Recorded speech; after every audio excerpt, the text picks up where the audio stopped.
I was driving through Montana in mid-August of 2020, making my way to Helena in my RV after a long week on the road. The sky was clear, the moon full and bright, but the stretch of highway I was on was almost empty, the asphalt cutting through fields that seemed to stretch forever. I had been on the road for hours, and my eyes were starting to burn from staring at the road in the darkness. Somewhere just past Willow Creek, the RV shuddered and coughed, and then the engine died completely. I tried to restart it, but the ignition clicked without turning over. I was miles from the last town, the highway lights fading behind me, the only illumination coming from the moon and my flashlight. I got out of the cab and stood in the tall grass by the side of the road, trying to figure out what had gone wrong. The air was still and heavy, carrying the faint smell of damp earth and corn. That's when I noticed movement at the edge of the cornfield. The stalks were nearly 7 feet tall, swaying slightly even though the wind was barely there. At first, I thought it was some kids messing around, maybe trying to scare late-night travelers. The shapes moved deliberately, slow and careful, just at the edge of the moonlight. I squinted, trying to make out anything familiar, but the shadows between the stalks seemed too tall, too precise. They didn't stumble or shift like children would. They moved with intention, stopping and starting as if they were watching me as much as I was watching them. A low, measured breathing broke the silence. I froze.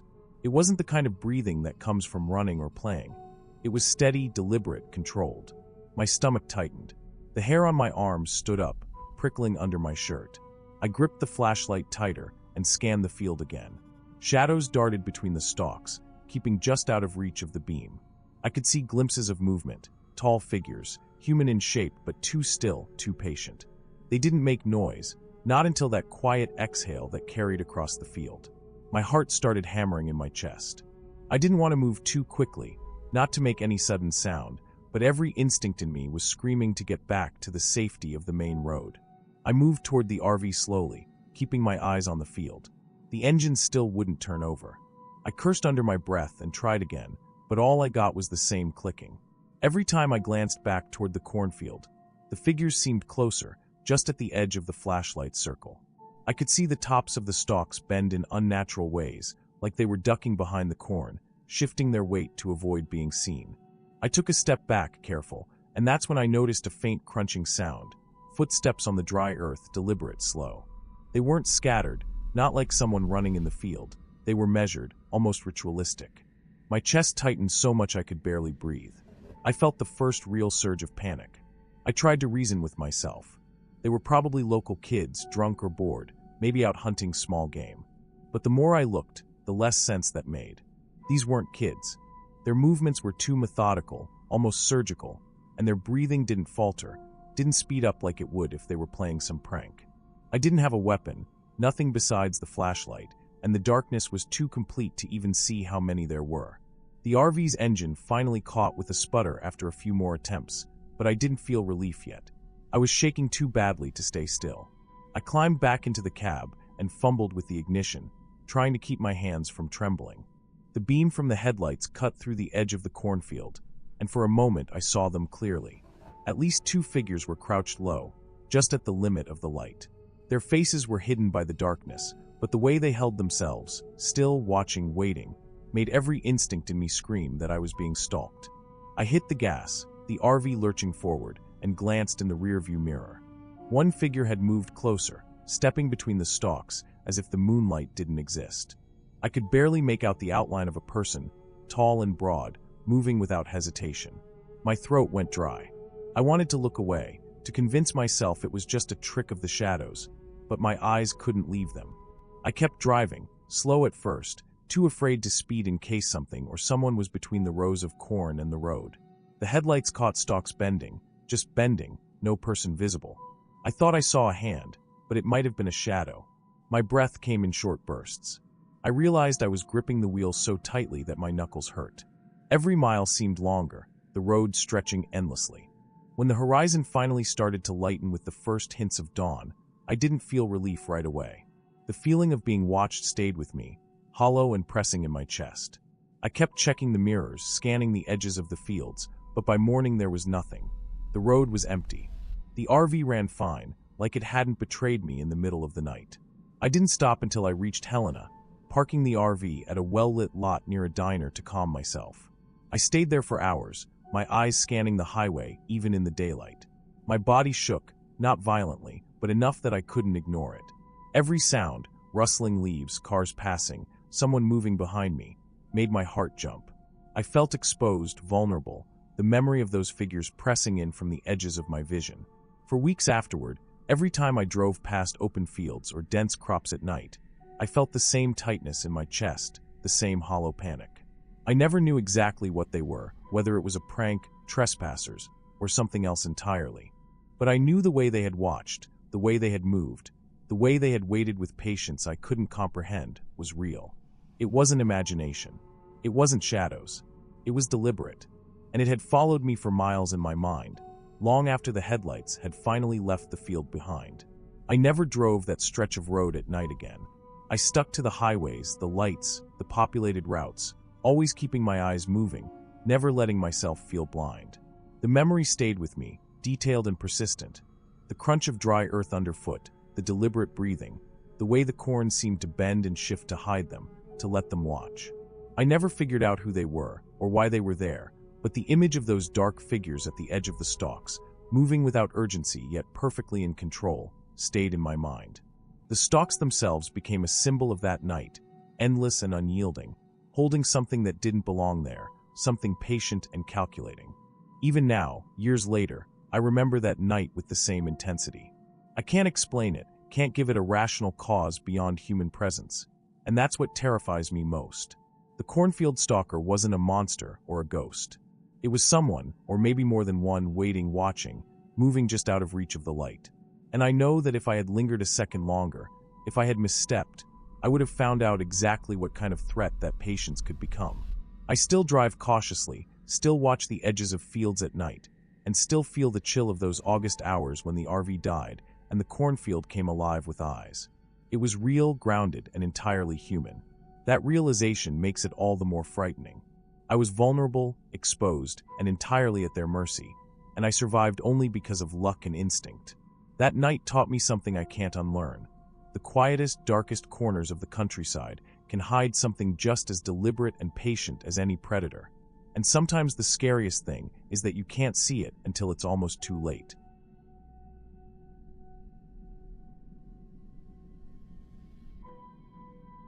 I had been staying at a friend's farmhouse on the edge of nowhere, outside Ashfield, after a long drive from Chicago. The roads had been empty for miles, the only lights coming from scattered barns and the occasional farmhouse. It was January, and the cold had settled deep into the land, sharper and more persistent than I expected. The wind came off the open fields in a steady gust, rattling the windows of the old farmhouse in a hollow, uneven rhythm. The house itself was old, with wide, creaking floorboards and drafty corners where the insulation had thinned over the years. I had been alone for most of the evening, my friend having gone to bed hours before, leaving me with a stack of books and a small heater that never seemed to keep the air truly warm. I had dozed off briefly in the living room, curled up on a worn sofa with a blanket I found in the guest room. The silence of the countryside had a way of settling around you, a quiet that was not peaceful so much as it was expectant. I woke sometime after 2 a.m. to a sound that froze me immediately. It was a long, drawn-out howl, sharp and ragged, carrying across the fields with an almost deliberate clarity. The sound was unhuman, raw in its pitch, neither musical nor natural in a familiar way. It rolled across the open farmland and settled around the edges of the house, slipping through the cracks in the walls and rattling my nerves as much as the windows. The hair on the back of my neck stood on end before I even thought to move. I turned on the small lamp on the side table, then hesitated. The howling continued, distant but certain, echoing off the rolling hills and the bare, skeletal trees that lined the pasture. I felt a rising tension, a pull toward the barn that sat at the far edge of the property. The animals had all been fed earlier in the evening, but the thought of something amiss in the pen drew me out. I pulled on a heavy jacket over my sweater, the wool coarse against my skin, and picked up a flashlight from the counter. It felt heavier than it should, like a small piece of reassurance I was desperately clinging to. The kitchen door opened with a reluctant groan, letting in a gust of cold wind that cut through my jacket and made me flinch. The porch creaked beneath my boots as I stepped outside, the snow underfoot packed unevenly from the last snowfall.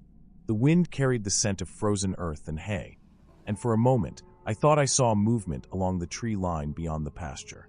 I shook my head and focused on the path to the barn, the beam of my flashlight sweeping across the field in harsh, bright lines.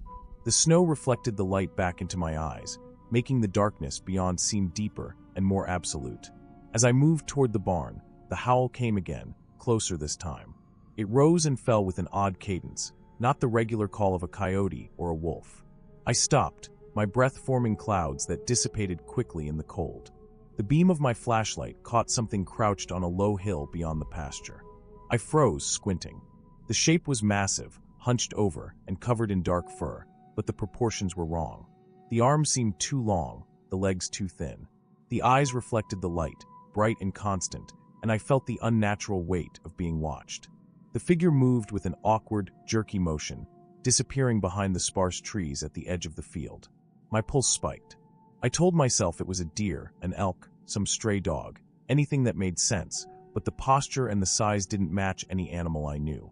I continued toward the barn, slower now, careful with each step.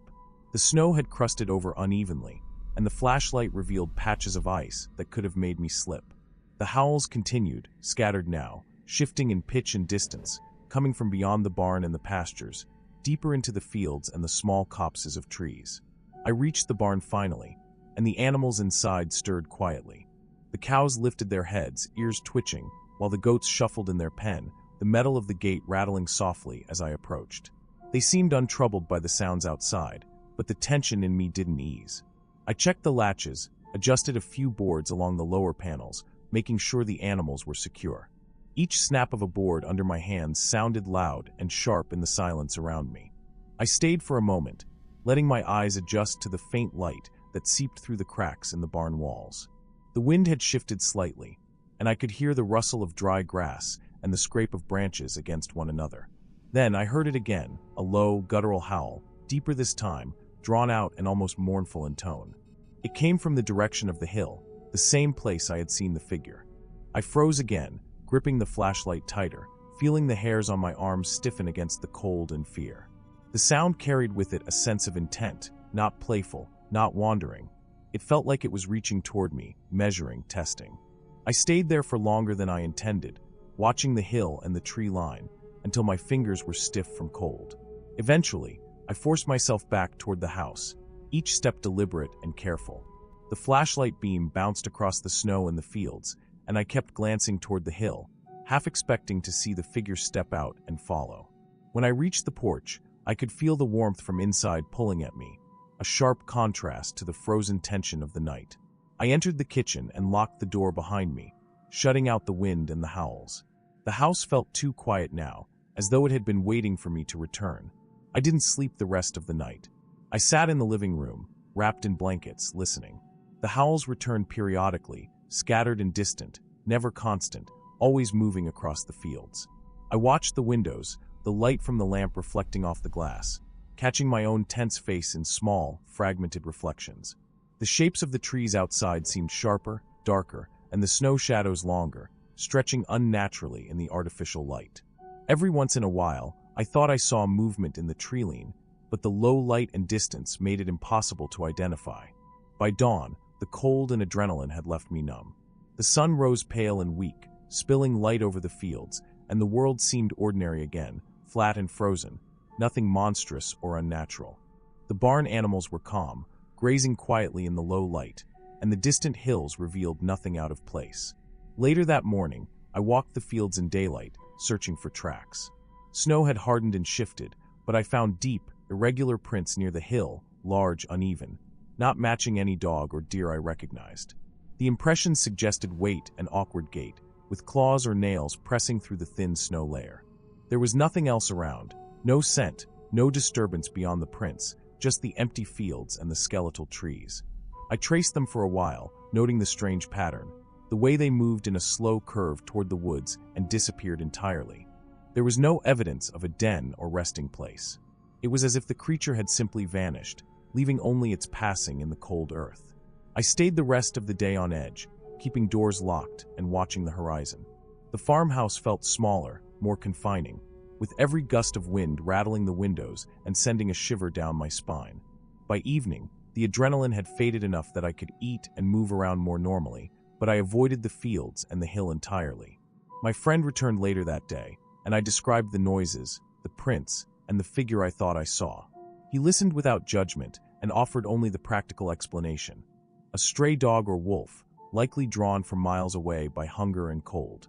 It was rational, it made sense, but it didn't ease the memory of those glowing eyes and the unnatural shape crouched on the hill in the dark. I left the farmhouse the next morning, driving back along empty roads under a sky washed pale with frost and sunlight. The wind had dropped, and the fields looked benign and quiet. But I kept glancing at the edges of the tree lines, imagining movement in the distance, and I knew that memory would linger. The howls had not been supernatural, not impossible, just wild and untamed, like the land itself in winter, and yet I understood the weight of the wilderness, the way it could produce moments that unsettled the mind and left doubt behind. Even weeks later, I could close my eyes and hear the echoing call, long and ragged, and feel the pulse of the frozen earth beneath it, and know that somewhere out there, in the empty hills of Ashfield, a living thing had watched me.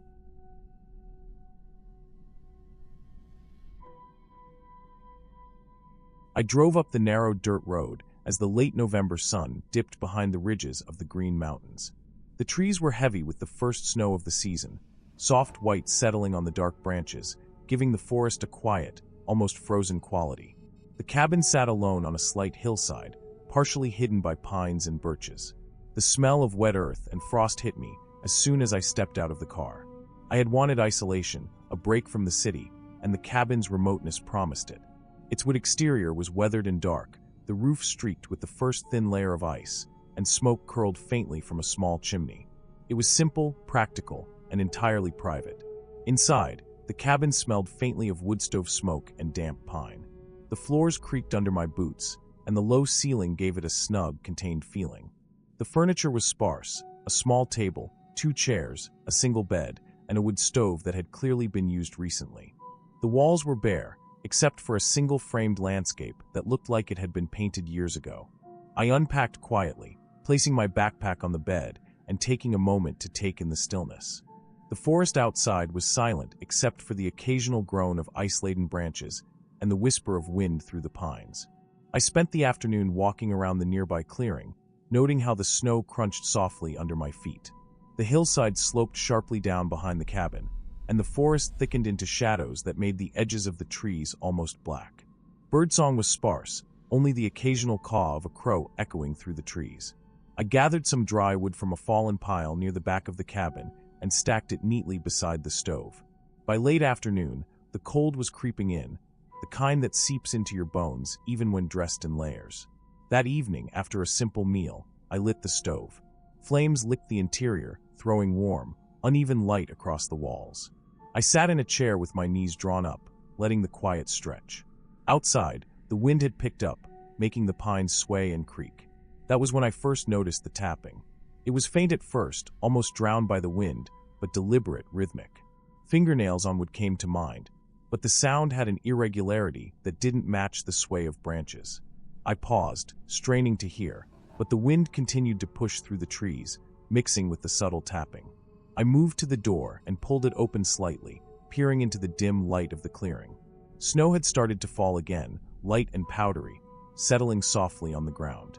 The footprints were immediately obvious, circling the cabin in the fresh snow. They were large, far too long and narrow to be human, with an uneven depth that suggested weight, but not in a standard stride. They made a complete loop around the cabin, starting and ending nowhere in particular. I traced their path with my eyes. No animal tracks I knew matched them.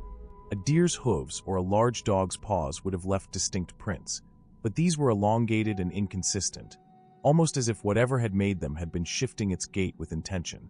I closed the door and immediately felt the air change, colder somehow. I couldn't explain it. I stacked the remaining wood near the stove, making sure everything that could be used to barricade the door was in place. I checked the windows, fastening the latches and drawing the curtains. Outside, the wind had dropped, but the tapping persisted, faint, methodical, moving along the walls. Occasionally it would pause for a long stretch, then resume in a different pattern. I stayed low, listening, waiting for the sound to come closer or fade, but it never broke the rhythm. Night deepened, and snow continued to fall, coating the roof in a soft blanket.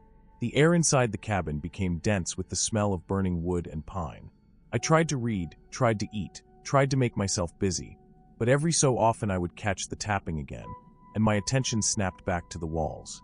My mind raced with possibilities.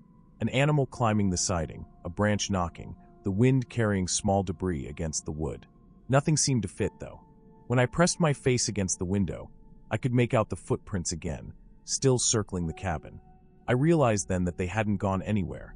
They didn't leave or enter the forest. They were confined to the snow around the house. I spent the night crouched on the bed with the door locked, the curtains drawn, and the stove burning low. The tapping slowed after midnight, becoming a faint rhythm like a heartbeat against the walls. I didn't sleep, not fully. The wind carried whispers, or maybe it was just the way the snow moved in the trees, brushing against one another with a sound that resembled quiet murmuring. I imagined every scenario that could explain what I had seen outside, but nothing felt satisfying. By the time first light bled through the pines, I was exhausted, my body aching from tension and the cold that had seeped in despite the fire. Morning revealed no footprints. The snow around the cabin was smooth and undisturbed, as if nothing had been there at all. The ground outside looked exactly as it had before, undisturbed and perfectly uniform. I walked the perimeter slowly, scanning the forest edges, the hill, and the clearing. No sign of whatever had circled the cabin. I checked for broken branches, footprints leading elsewhere, signs of animals. Nothing. The forest was quiet now, the wind gone, the air crisp and clear. Sunlight glinted off the fresh snow, painting the hillside in white and gold. I spent the rest of the day cautiously exploring the nearby trees, making mental notes of anything unusual. I spotted animal tracks in the distance, typical deer and fox paths, nothing strange. I even found signs of old logging or wildlife traps left behind, but nothing that explained the night before. Back at the cabin, I burned the remaining wood and spent the afternoon reading by the fire, but the memory of the tracks and the tapping persisted. Every sound outside, the groan of the cabin, the distant calls of birds, the scraping of snow against branches, made me flinch, reminded me of the strange pattern from the night prior. By late afternoon, I packed my gear, double-checking the cabin for anything left behind. The forest had returned to normal, the snow unchanged from the morning, the air still and cold. I realized then that whatever had visited the cabin was gone, and there were no traces left behind. The solitude I had sought was intact, but the sense of being watched lingered longer than I wanted. I left the hillside slowly, taking one last look at the cabin from the dirt road, the sun casting long shadows through the trees. It sat quiet, unbroken, and ordinary, but I knew what had happened the night before, and I also knew I would not return soon. Driving back down into the valley, I felt relief more than fear. The tracks, the tapping, the whispers in the wind, they were unexplainable, but they hadn't followed me, hadn't come out of the forest with me. The experience left a lasting unease, a reminder that even the most isolated, serene places can hold mysteries that don't fit neatly into logic. That weekend taught me to respect the quiet and to accept that sometimes the forest holds things that can't be named or predicted, things that exist simply because they do, leaving no evidence but the memory of their presence.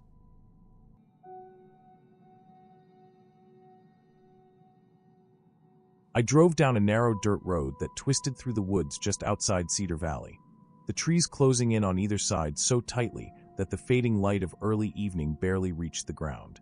The air had that sharp edge of October, the kind that feels both clean and heavy at the same time, carrying the faint tang of wet soil and decaying leaves. My project had taken me through dozens of old barns in the region, all painted in soft, peeling reds or faded whites, some still housing cows or hay, most just empty shells of their former lives. But when a local farmer mentioned a barn deep in the woods that hadn't been touched for decades, I felt a pull that I couldn't resist. There was something about abandoned structures, the way time clung to them, that drew me in. The drive ended abruptly where the dirt road narrowed into an unmarked path, half covered with fallen leaves and moss. I parked at the edge of the trees and shouldered my camera bag, moving carefully so as not to crush the fragile remnants of mushrooms and brittle leaves underfoot. The woods were quiet in a way that made every small sound feel amplified. My boots crunched along the damp path, each step sending a small puff of earthy scent into the cool air. As I walked, I noticed the faint outlines of the barn, partly hidden by overgrown shrubs and saplings. The roof sagged in places, the boards warped and cracked, some missing entirely, revealing the interior in glimpses that only deepened my curiosity. The smell hit me first as I stepped closer. Wet hay, earthy and slightly sour, mingled with the metallic tang of rusting nails and hinges. I adjusted the strap of my camera and crouched slightly to look through the open doorway. The floorboards inside were covered with a layer of dirt, leaves, and what might have been old straw. Each board groaned under my weight as I stepped cautiously, the sound echoing slightly in the empty space. The walls were streaked with dark mildew, creeping up from the ground in uneven patterns that suggested years of damp and neglect.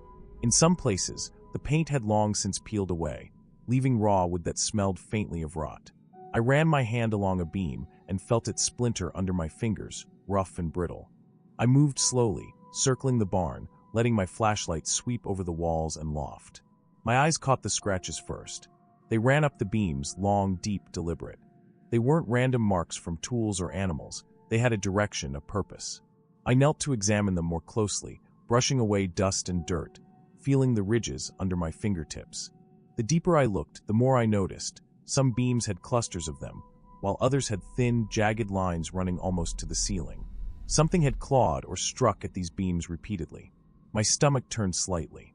I had photographed barns in worse condition, barns that had fallen completely into ruin, but this was different. This felt like a space that had been inhabited by something, though not by people for a long time. I climbed the ladder to the loft slowly, the wood under my hands trembling with age.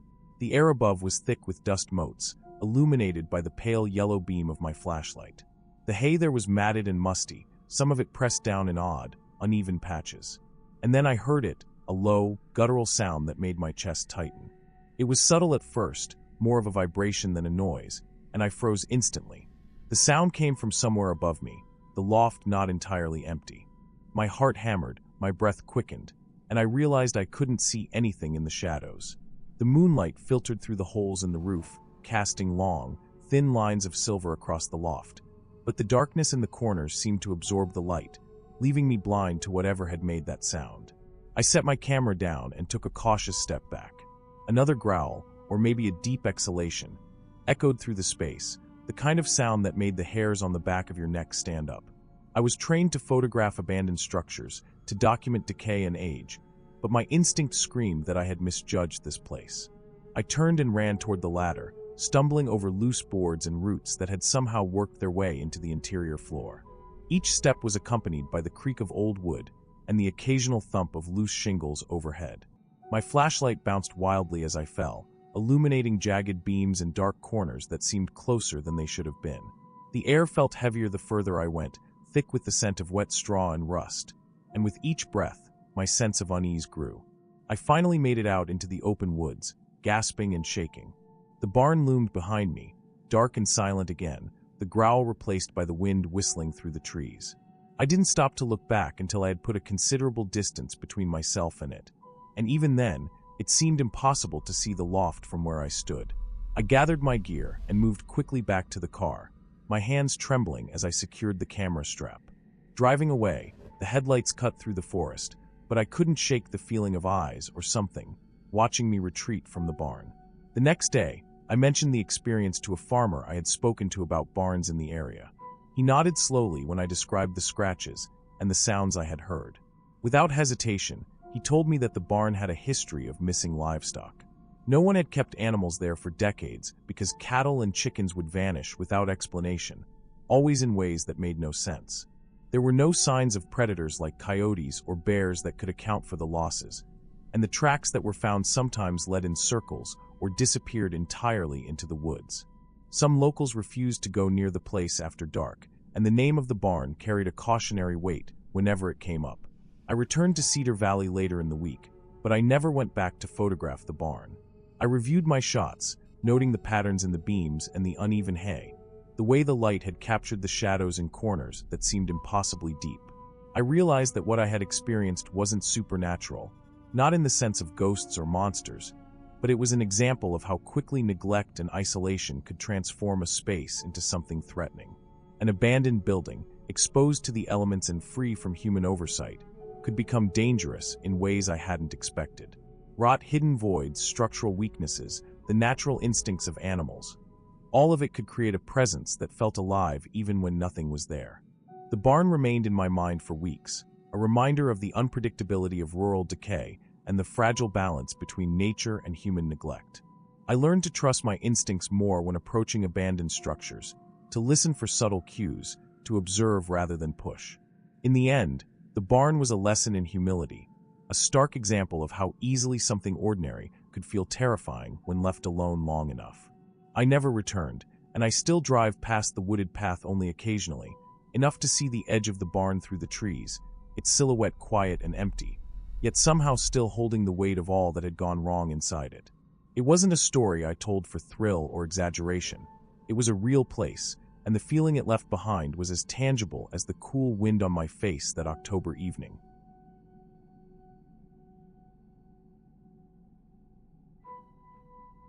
I arrived at Lake Barton just after 10 at night, parking on the dirt shoulder a few hundred feet from the boat launch. The sky was clear, and the Milky Way stretched faintly across the darkness. The lake itself was still, the surface so smooth it mirrored the stars above.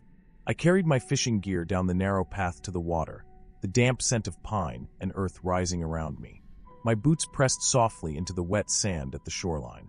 The lake was popular in the daytime, but at night it was empty, completely quiet, except for the occasional rustle of leaves in the breeze. I set up near a small inlet, away from the main dock. The moon had dipped low behind the trees, leaving everything in deep shadow. I attached a lure to my line, checked the reel, and cast into the dark water. The splash sounded louder than I expected, echoing slightly across the glassy lake. I settled onto a folding chair I had brought, letting my eyes adjust to the darkness, my ears attuned to the smallest sounds. Frogs croaked from the reeds, insects hummed faintly in the tall grass, but otherwise the night was heavy with silence. After a while, I thought I heard movement behind me. At first, I assumed it was an animal, maybe a deer stepping carefully through the shallow water near the bank. Then I heard it again, distinct splashes, like someone walking carefully, their feet breaking the surface. I froze, the hair on my neck prickling. The sound moved closer, too rhythmic and deliberate for any animal. My heart sped up slightly. I told myself I was alone, that it must be a raccoon or something small, though it didn't sound small at all. I turned slowly toward the sound. At the edge of my vision, a shadow crouched just at the waterline. It was thin, unnaturally still, and its movement was jerky when it shifted. I blinked, trying to focus. Then it moved suddenly, almost snapping upright, and vanished behind the reeds with speed that made my stomach knot. I wasn't thinking about fishing anymore. My body reacted before my mind could catch up. I grabbed my gear and started packing quietly, trying not to make any noise that might draw attention. The reeds rustled as I moved, and the water reflected shapes that didn't belong. Every small ripple felt deliberate, like the lake itself was aware of me. I stayed low as I carried my tackle box and rods back along the narrow path to my truck. My breathing was shallow, careful, though I wanted to run. The lake had gone quiet again, and I couldn't tell if what I saw had been human or some trick of shadow and water. I kept glancing over my shoulder, half expecting to see the figure step out from behind the trees, but nothing appeared. The stars overhead felt sharp and distant, indifferent to whatever had just happened at the lake. By the time I reached the truck, my hands were trembling enough that I almost dropped the gear. I locked the doors and sat inside for a few minutes, the engine off, just listening. The sounds of the night were normal again, crickets, the occasional owl, the soft rush of wind through pine branches, but my pulse hadn't slowed. I eventually started the engine and drove home, taking the long way along back roads that were mostly empty. Even the familiar trees and fields felt menacing, shadows stretching longer than they should in the headlights. When I got home, I set the gear down and tried to calm myself. I pulled the SD card from my camera to look at the photos I had taken during the night. I wasn't sure what I was expecting, maybe some blurry fish or a reflection of the moon on the water. One image stopped me cold. At first glance, it looked like a reflection, but the more I studied it, the clearer it became that something had been in the water. A shape, humanoid, taller than any human should be, emerging from the dark surface. It wasn't detailed enough to show features, just a silhouette stretching upward, arms slightly extended. It wasn't blurry, it wasn't accidental. The water around it rippled in a way that suggested real movement. My stomach turned, not because it was supernatural, but because it made sense in the worst possible way. Someone had been in the lake with me, hidden, observing, moving with intent, and I hadn't known until I saw it frozen in the frame. I went back to the lake the next morning, in daylight, but it felt different. The inlet where I had been fishing was shallow and unremarkable.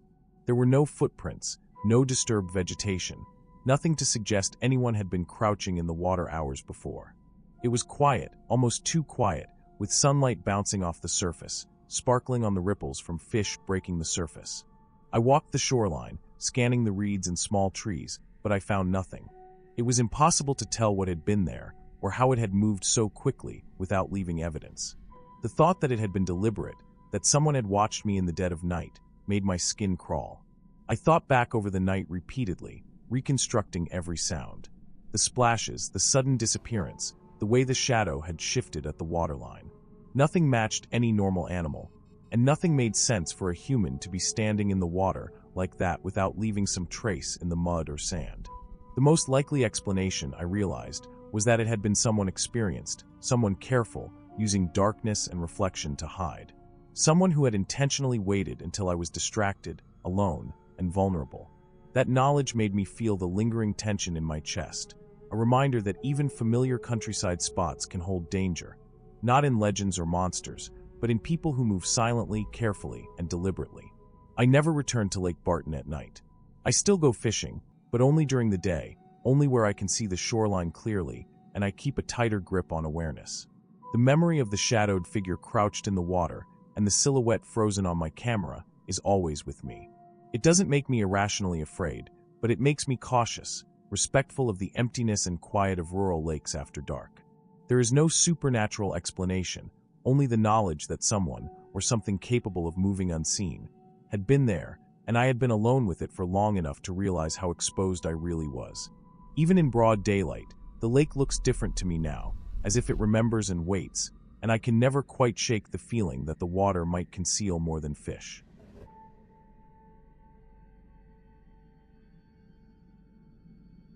I remember driving out past the edge of Coldwater that night, the roads narrowing until the pavement ended and gravel crunched beneath the tires. The air was unusually cold for late September, carrying a dampness that made the hairs on my arms stand up. We parked on the side of a dirt track, headlights cutting a shallow tunnel through the thickening dark. A few minutes' walk brought us to the schoolhouse, sitting alone in a field overgrown with weeds and small, twisted trees. The building was squat and rectangular, its red brick faded and chipped. Windows were boarded with splintered plywood, some barely holding in place, the boards warped from years of sun and rain. The doors were rusted tight, hinges eaten through by corrosion, leaving us to push and rattle until we found a side entrance that had given way to rot and neglect. Stepping inside, the smell hit first, damp wood, decayed paper, and something like burnt ash mixed with mold. It made the back of my throat tight, and I had to swallow hard to keep from gagging. The floor was uneven, layered with dirt and broken debris, splintered floorboards that groaned under every careful step. Broken chairs lay scattered like fallen soldiers, their legs twisted and snapped. Old textbooks lay strewn across the floor, pages curling and yellowed, ink blurred and fading. The smell of mildew clung to them, strong and musty. Sunlight had long since abandoned the interior. Our flashlights flickered across the room in shaky beams, throwing long shadows that seemed to move with a mind of their own. I noticed scratches on the walls first, because one of my friends pointed them out. They were faint but deliberate, etched deep enough to feel rough under our fingertips. The marks formed shapes that didn't make sense, elongated lines and curves that reminded me of letters, but weren't any letters I recognized. They climbed over each other and wrapped around corners, running in chaotic loops. Some looked like they had been made with fingernails, others with something sharper like a knife. I pressed my hand to one and felt a sticky residue, like dried sap or hardened grime. The room felt smaller suddenly, as though the walls themselves were leaning in. As we moved deeper, our footsteps stirred the dust, and a faint sound reached us, a high-pitched laughter, soft, distant, and oddly rhythmic. It echoed off the walls and through the hallways, almost like it was bouncing from one room to the next. It didn't sound like a person laughing. It was hollow, like a recording that had been warped and left to decay. None of us spoke. I could feel the tension pressing in, thick in my chest. Every corner seemed to hide something just out of sight. We walked past the old classrooms, the doors hanging on broken hinges, revealing desks pushed over, chalkboards cracked and faded to gray. In some rooms, the floors were littered with personal items: ripped notebooks, crumpled papers, pencils snapped in half. One room had a pile of chairs stacked against the wall, leaning at an angle that made them look ready to collapse at any moment. The air here smelled faintly of rot, stronger than in the hallways. I kept thinking about the silence outside, the field empty except for us, the occasional rustle of leaves carried on the wind. At the back of the building, a narrow stairwell led down into what might have been a basement. The steps were uneven and slick, coated with years of dirt and mildew.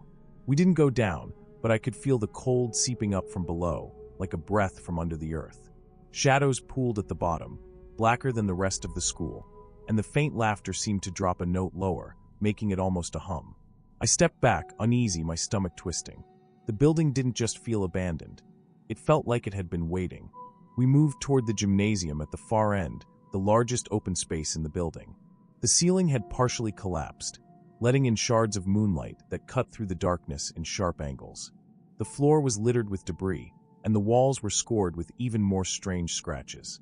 One section had a large patch of blackened wood, as though a fire had touched it and gone out before consuming everything. The smell of smoke mixed with rot hung there, acrid but faint. I ran my fingers over the scratches and felt a mix of dried material and splinters. I could see imprints where shoes had scuffed the dust over the years.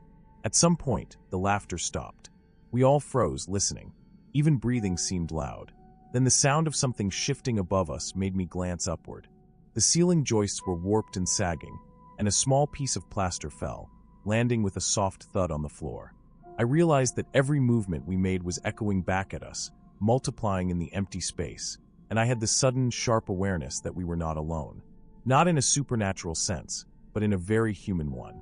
The school had been used before.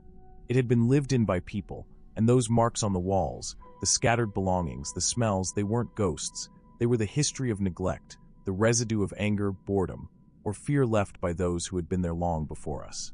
We made our way back toward the entrance, quieter now, more careful with each step. My flashlight caught on a stack of papers in the corner, and I bent down to look. They were attendance sheets, yellowed and brittle, names written in precise, looping script. Some were crossed out, some had marks in columns I couldn't make sense of. It was mundane, administrative, and yet in the dim light it felt eerie. I realized that everything about the place had been left in pieces, abandoned suddenly or neglected for decades. That incompleteness made it feel alive in a way, as if it held on to the echoes of the people who had been there. Once outside, the cold hit me again. The field stretched on either side, tall grass brushing my legs, the wind carrying the faint smell of earth and decay. We didn't speak as we walked back to the car.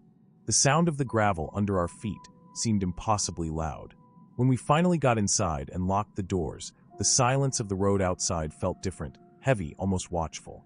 I kept thinking about those scratches, the laughter, the smell. Weeks later, I realized how much it stayed with me. It wasn't fear of ghosts. It was the memory of being in a place so thoroughly abandoned, so full of traces of people and events that had long disappeared, yet still pressing in on me. I noticed small things around me that reminded me of it. The way a floorboard creaked under my weight, a faint smell of smoke or mildew, shadows that seemed to cling to corners longer than they should. One friend admitted they had been checking over their shoulder for weeks, feeling like they were being watched, though there was no one there. It took time to understand that the horror of that night wasn't supernatural. It was the intimacy of decay, the realization that human absence can feel as heavy and oppressive as presence. Places like that schoolhouse don't need ghosts. They are haunted by time, neglect, and the fragments people leave behind when they abandon a space entirely. The building is still there on the edge of Coldwater, I think. Rusted, falling apart, and entirely uninhabited, but if you stood in the right spot, you could still feel it pressing against you, a weight of all that has been left behind.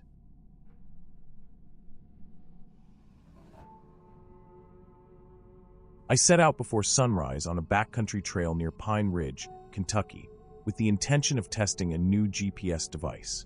The early morning air was thick with humidity, hanging heavy between the trees, and the forest seemed to inhale with me as I walked. The trail was narrow, barely more than a worn path through undergrowth, bordered by thick brush and towering oaks that blocked much of the dim light. Mist clung low to the ground, curling around roots and fallen leaves, and the smell of damp earth and decaying vegetation filled my nose. I could hear my own boots crunching against the soil, each step magnified in the stillness. Birds were silent, an unusual quiet that pressed in around me, and for some reason it felt oppressive rather than peaceful. I had been hiking for nearly 40 minutes when I noticed the trail bending sharply to the left, and for the first time the GPS on my wrist began to glitch. The screen wavered, numbers shifting as though struggling to locate me. I paused to check it, trying to recalibrate, and that was when I noticed the first subtle oddity. A series of saplings along the trail were bent unnaturally. It looked as if someone had pushed them aside, or perhaps tried to flatten them. The bends were deliberate, too uniform to be the work of wind or fallen debris.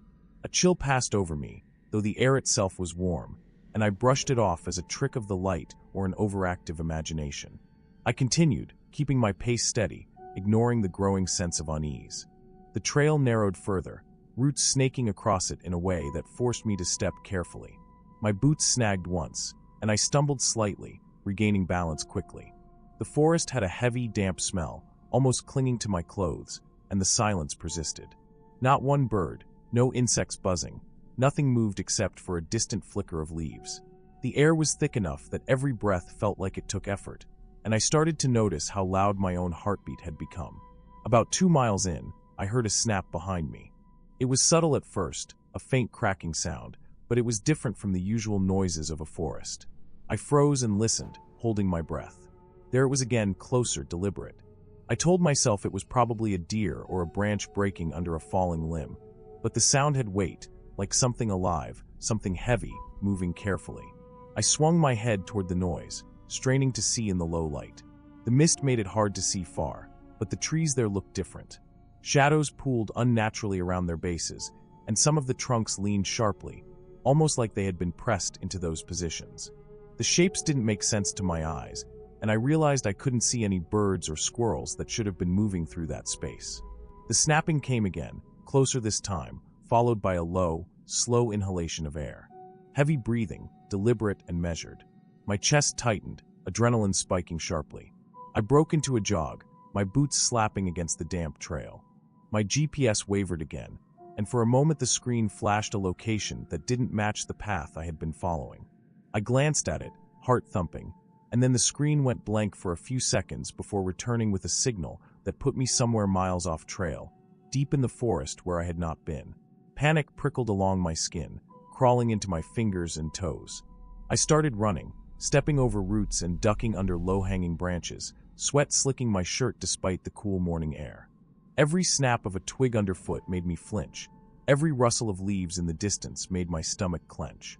I tried to keep calm, focusing on the GPS, but it wavered again, placing me further off course. The trees around me seemed to close in, the trail disappearing into shadows. I realized I had lost any sense of direction. The mist thickened, and I struggled to identify landmarks. Roots grabbed at my boots, and my breaths came fast and shallow. The sounds behind me continued, unrelenting, but never fast, never urgent. Just deliberate, calculated. I didn't dare look back again. My mind spun with possibilities. Someone following me, maybe a hunter, or a local who didn't want outsiders on this trail.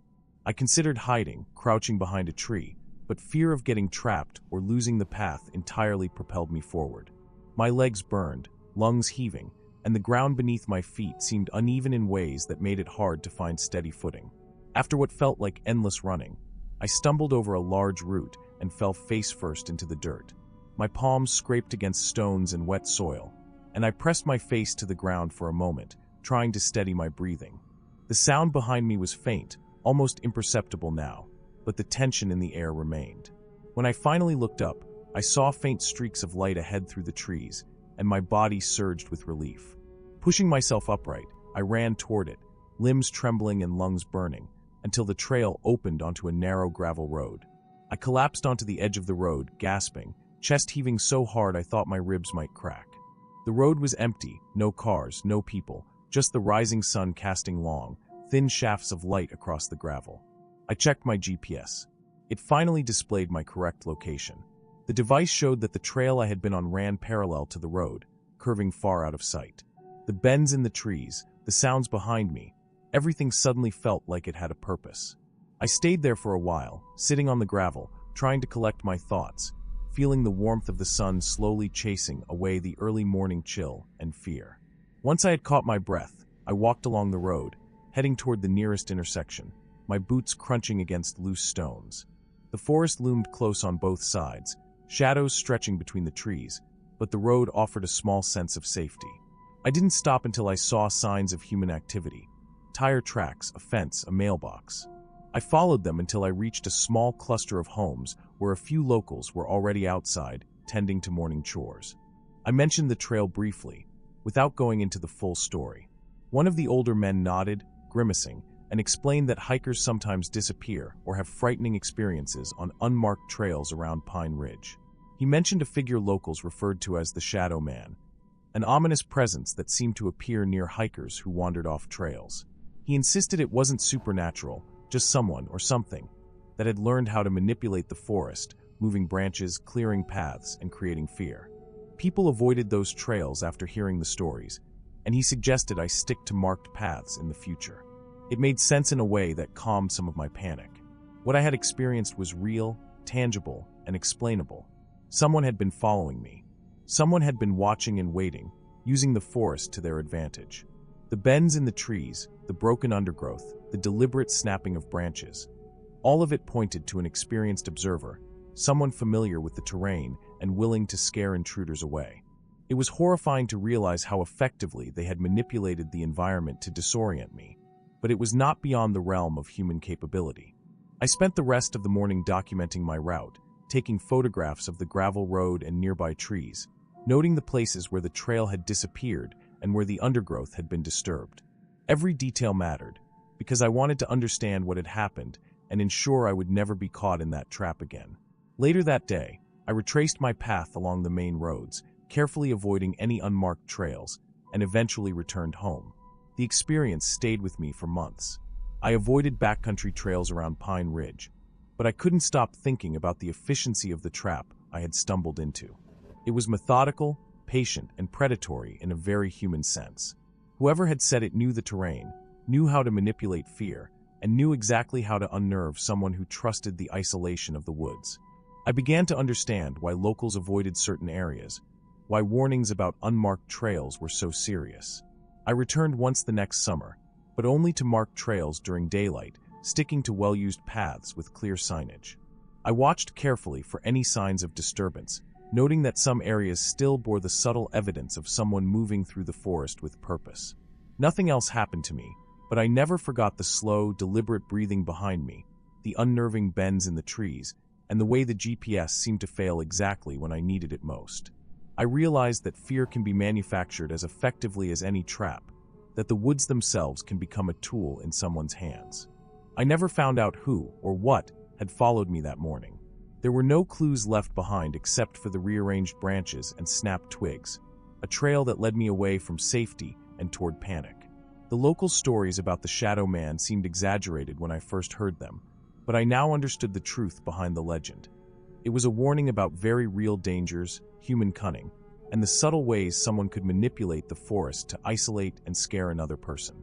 Thinking back, I know that my survival depended on a combination of luck, observation, and rapid decision-making. One misstep, one pause too long, could have put me in real danger. I also know that it left me permanently changed. The forest no longer felt serene or inviting. Its quiet moments are no longer peaceful to me. They feel anticipatory, as if the trees themselves are holding their breath. I still hike, but always on familiar, marked trails, and I check and double-check my GPS before leaving the car. I carry a whistle, a small flashlight, and make sure someone knows my route. That morning in the unmarked trail of Pine Ridge remains one of the most vivid, terrifying experiences of my life. The careful, patient way someone had manipulated the environment to unnerve me was terrifying precisely because it was real, grounded, and completely human. There were no monsters, no supernatural forces, just the presence of a person who understood fear and used it expertly. I will never know their identity, and I never want to, but the lesson remains clear. The woods can be a trap, and isolation magnifies even the smallest signs of threat. I still dream about that trail, the bends in the trees, and the deliberate, slow breathing that pushed me to the edge of panic. I will never hike unmarked trails alone again.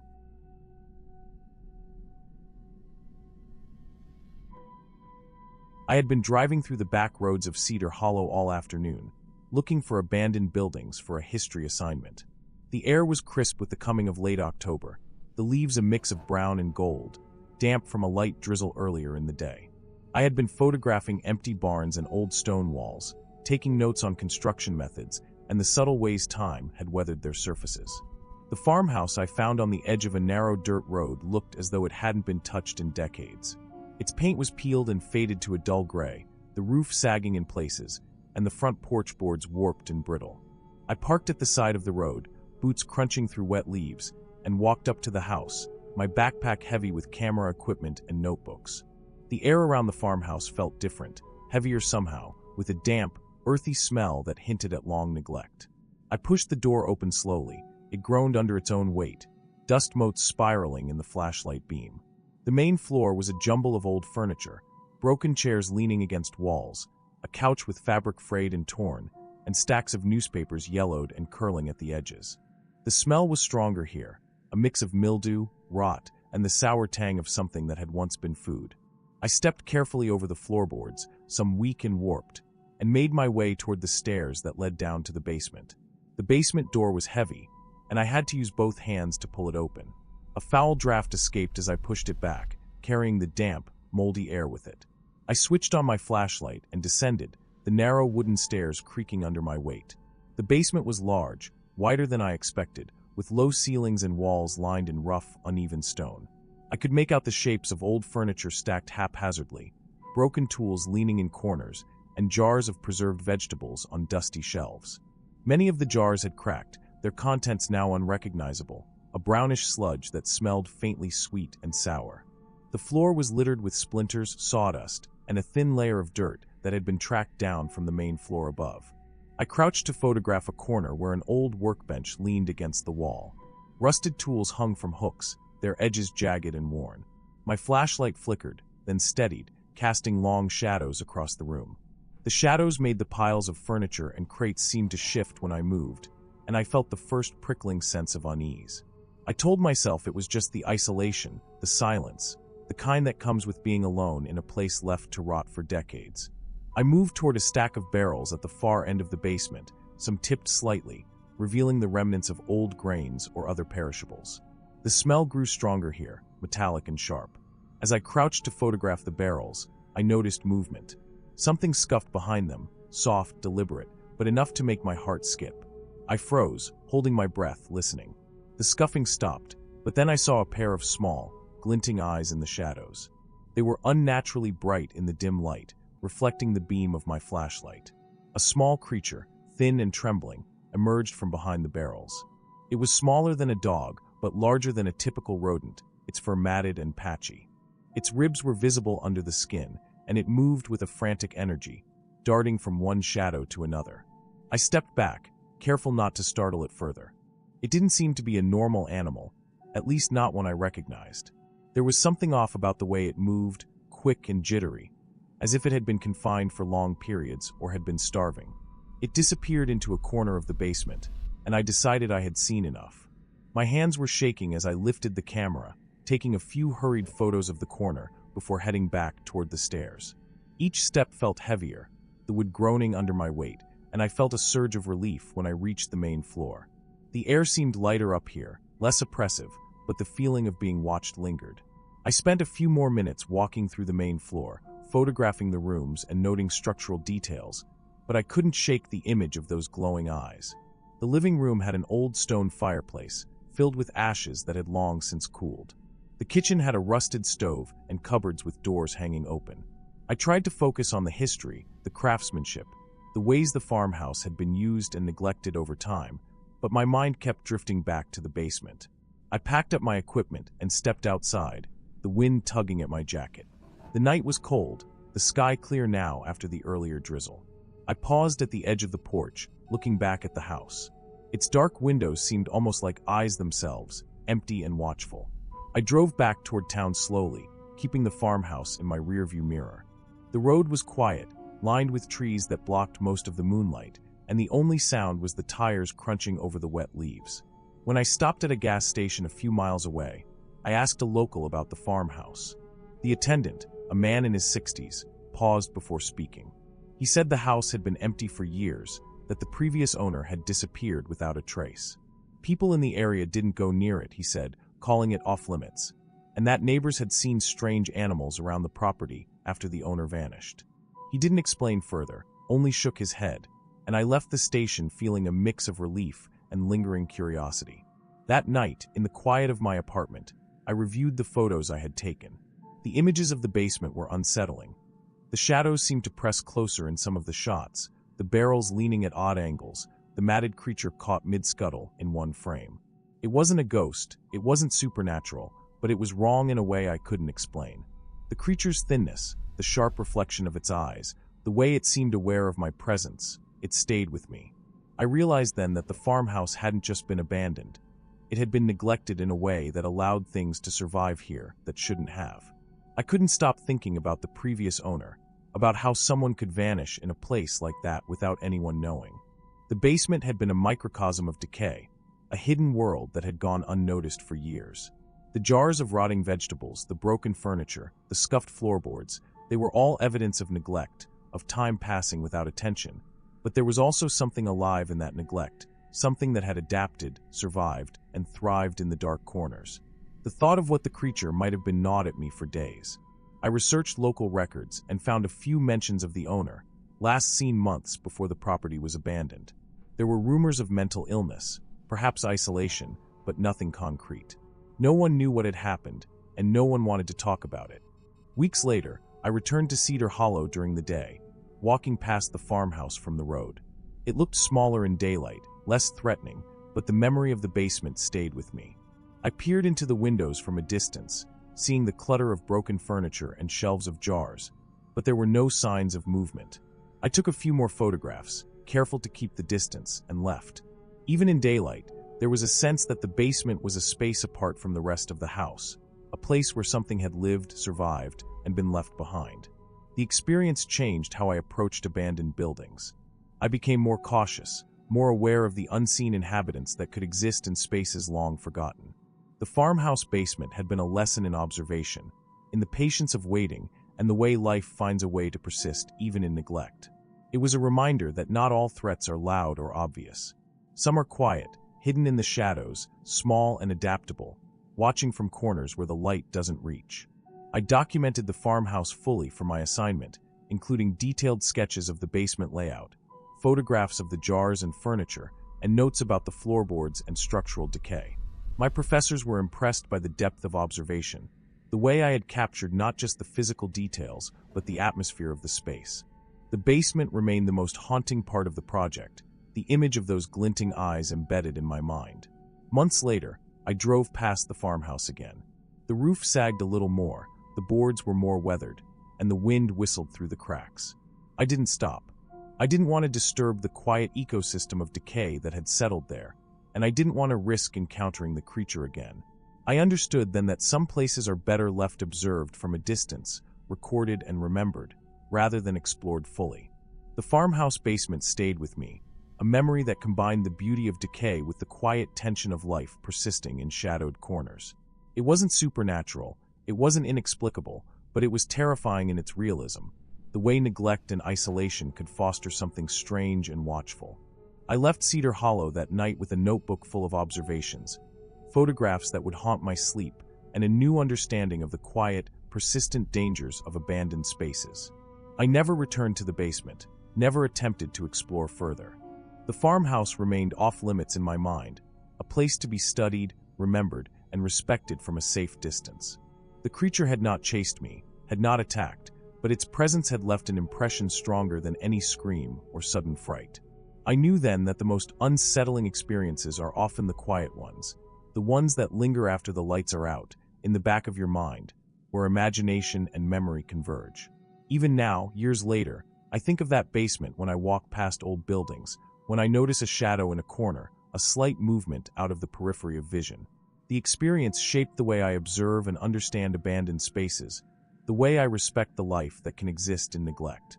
The farmhouse basement was a contained world of decay and adaptation, a place where I glimpsed the resilience of creatures and the persistence of time, and it stayed with me as a lesson in cautious observation, in the patience of noticing, and in the reality that not all horror is loud. Some of it exists quietly, persistently, and unavoidably. That night in October, the basement taught me more than any haunted story could. It taught me that life persists even when abandoned, that decay can harbor small, watchful creatures, and that sometimes the most real terrors are the ones that survive in silence. I never went back inside, and I never wanted to, but I recorded it all, detailed and thorough, as a testament to what I saw. The farmhouse basement remains a memory of careful observation, quiet fear, and the way that a neglected space can hold secrets that are both real and undeniable.